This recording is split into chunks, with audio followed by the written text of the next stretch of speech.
Of course, right when I want to shoot a video, my neighbors fire up their lawnmowers. Hopefully the noise reduction kicks in and you can hear me okay. For me, it is quite loud. My name is Darren. I am also known as Skipper D. Behind me you see my Com-Pac Picnic Cat, Bluebell.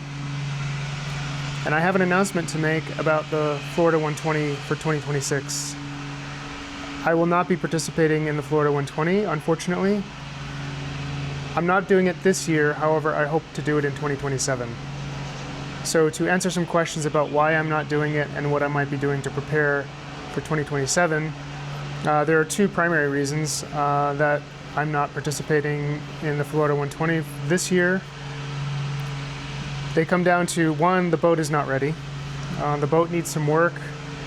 She is leaking water, so there is ingress on the port side into the bilge. I'm not sure yet why, but I suspect it has to do with the seal around the bottom near the centerboard.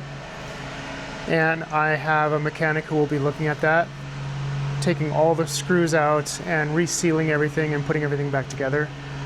I'm hopeful that that will fix the water leakage. There are some other things that the boat needs, and that will just take more time than I had in order to get ready for this year's event. The second reason is that I am not ready. So I have not sailed this boat in very high winds, so 20, 25, 30 knots. I don't know how to use this boat in those winds.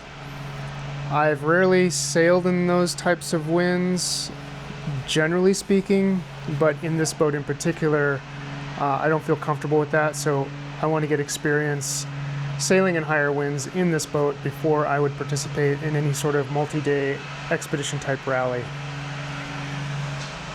So that's why I'm not participating this year, but for 2027, what I'm hoping to do is actually go camping at Big Lagoon State Park in December, January. So at the end of this year, during Christmas time, I want to be camping there, taking the boat, and getting familiar with those waters. So right along Big Lagoon is where the Florida 120 takes place, in Perdido Bay and Pensacola Bay. So I'm planning to get some experience in those waters and get very familiar with that area. So that will be a good stepping stone or a practice for the Florida 120 for 2027. So between the time that I will be there, or I have reservations to be there, and the actual event is roughly about 4.5 months. So I think that will be good preparation for that event. For all the people who are already scheduled to do the 120 this year, I wish you all the best of luck. There are many participants I noticed on the website, on the roster. A lot of folks signed up, and I'm really excited for them, and I hope they have a fabulous time. So if you're one of those people, have an excellent year, and I hope to meet up with you next year.